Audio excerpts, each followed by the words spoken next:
Handbrake turn. How does this thing redline? I suppose we should find out.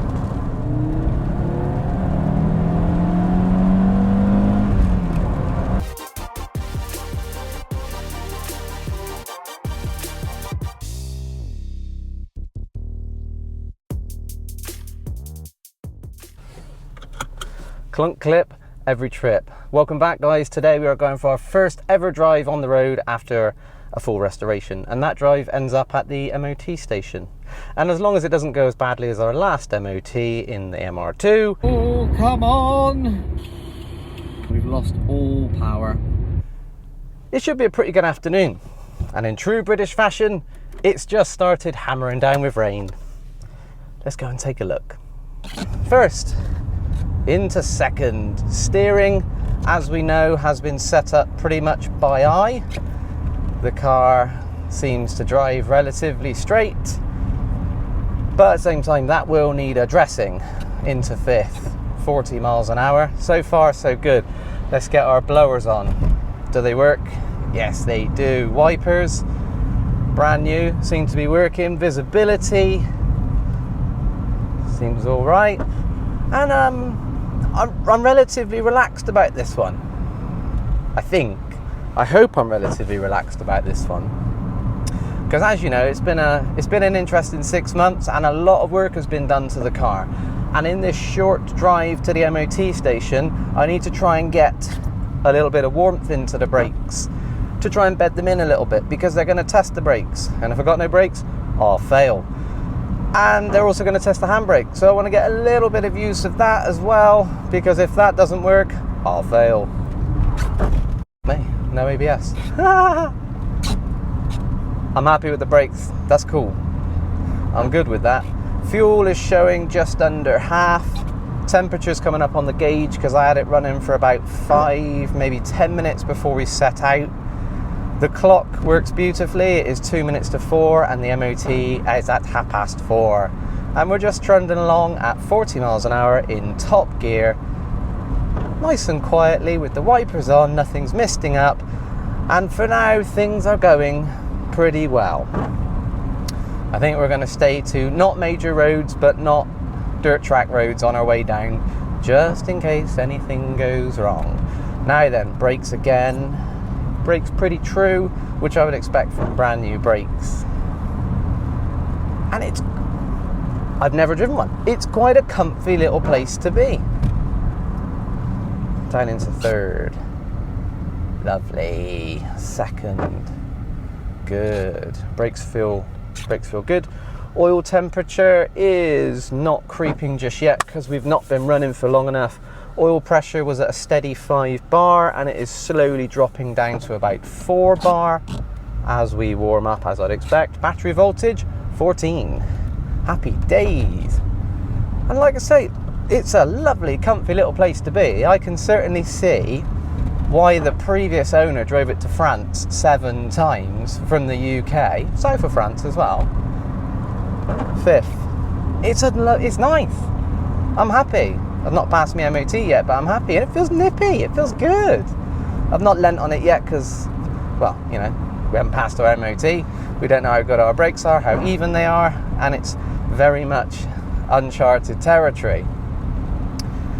But for now, drives pretty straight, but the steering wheel is off, but like I said, I tracked it by eye, so whatever. It's all going a little bit too well. Will it last? I don't know. Obviously, like we saw back there, the brakes did lock under full pressure, which tells me 2 things. It's got no ABS, and the brakes work. Right. All good. And like I say as well, everything is untested. So this is the problem with restoring a car that's been off the road, is you want to go out and do a few test drives. You want to see if you've got any little leaks or any niggles or any issues, but you don't have that luxury when you have no MOT. You just got to restore it and go for it. Hit the road, down to the MOT station. I wish I'd have picked one that was about 6 hours away, to be fair, so I can get a few miles in it. But again, car was off the road for about 3 years with about quarter of a tank's worth of fuel in it, and I dropped majority of that all over the floor when I changed the fuel filter and the pre-pump filter and a few fuel lines. So I've dropped a bit of fuel, but that fuel is going to be going off. It's the old fuel, so it's going to be E5, which is good regardless of whether you ran super or non. And I've chucked a couple of gallons of fresh fuel on top of it to try and dilute it down. I want to go to the petrol sation. Am I allowed? I don't know. I've got no MOT. I've got no tax because you can't tax it. But at the moment, we are dribbling along at 30 in fourth, just coming up a hill. Let's load it up a little bit. No misfires, all seems pretty good. Steering is skittish. I'm going to say skittish, considering it's raining and I know that the wheels are as straight as I could potentially get them with a set of spanners on my eyes, which are never going to be as accurate as a four-wheel alignment. You know that they're not quite right. I mean, I stepped back at the car the other day after I'd set it up and I thought, that looks pretty straight. And then I looked at it in comparison to the rear wheels and I thought, that looks like it's towing in by about 4 degrees. So the first thing we do after we pass the MOT is get that forward alignment done, because I think I'm running about 6 degrees negative camber and about 4 degrees toe in. So yeah, because race car, obviously. Wipers back on. Do you know what? As much as this is all a great achievement to get it back on the road and hopefully, fingers crossed, save the car, the most impressive bit, brand new wiper blades. I love brand new wiper blades. Rear as well. The only thing I didn't have a chance to do was wash the car today, but this is not Pebble Beach, this is Pilning Central Garage, so I'm not going to get marked down for that. Coming up to temperature now on the temperature gauge. Oil temperature is still not registering past 50 degrees, which I would expect. We've only been on the road for a few minutes. Well, 4:05 now, so we're on the road for 5 minutes. It's a nice place to be. It feels good. I can imagine that when this steering is dialed in, I can see why the previous owner liked it. I think that's how you turn the rear off. How'd you turn it off? Yeah. And again, no, is that on? Off? Off. And visibility is really good because you haven't got these massive, thick A-pillars that you've got on these modern cars. Just a thin little one. So you've got no real blind spot and everything feels really sprightly and really fresh and really tight, as it should do because it's all been replaced and it's all brand new. But then there's always the potential for things to go wrong. Did I miss one bolt? Did I not torque one thing correctly? We shall see. But hopefully, fingers crossed, she's got enough in her to get to the MOT and then a couple of test miles afterwards, and then it should be a pretty sorted little Coupe GT. Happy days. And because we got a new cam belt on there, we got no worries on that front. I really should be putting more temperature into these brakes, but instead of putting temp into the brakes, I've decided to chat to you guys.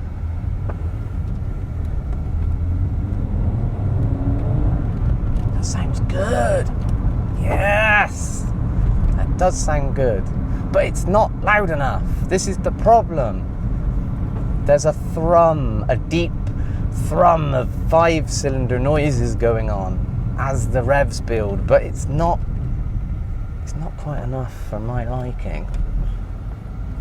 And if I end up holding on to the car, well, that is going to be the top of my list, to free up a little bit of noise from that iconic KV engine.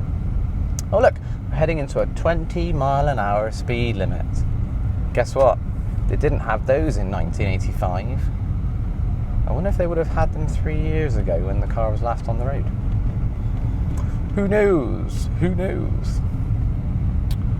Anyway guys, I'm not far away from the test station now, and this is all going way too well. So unless I break down in the next half a mile or so, I will catch you after the test. Now, in between leaving the MOT station and driving up the road to film my outro, confidence grew and I started to push more and more and more to extract as much sound as I could out of that epic KV engine. Enjoy. That's torquey. I can see why they were so popular. The front lifted up like a ship. Third gear, 20 miles an hour, 3/4 pedal. That swell of torque. Felt good. No VVTi, none of that stuff getting in the way. Just torquey, big 5-cylinder in a relatively light car. I think it's relatively light, I don't really know. It's old, it must be light.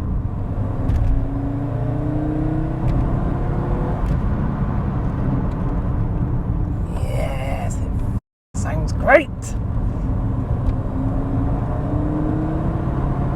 Oh, that with an exhaust on it. That with an exhaust on it, come on. Need a bit of that noise in my life. Beautifully responsive throttle for a little bit of heel and toe, blipping your downshifts, and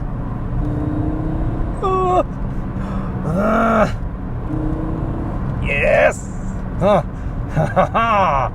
Sorry, getting a bit carried away. Fun fact, if this would have turned out to be the 4-cylinder, I would not have bought it. And if I wouldn't have bought it, I wouldn't have been able to have this amount of fun today. Right, yes, we're putting a window down. We're going under a bridge. Yes!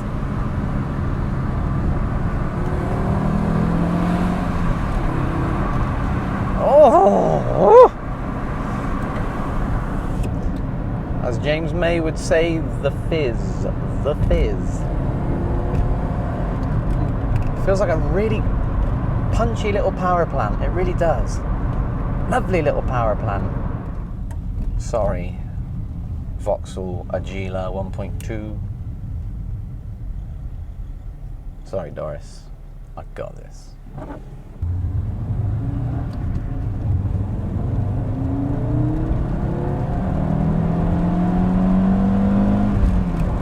That was 6,000 RPM. How does this thing redline? How does it work? Does it just cut fuel? Does it have a rev limiter?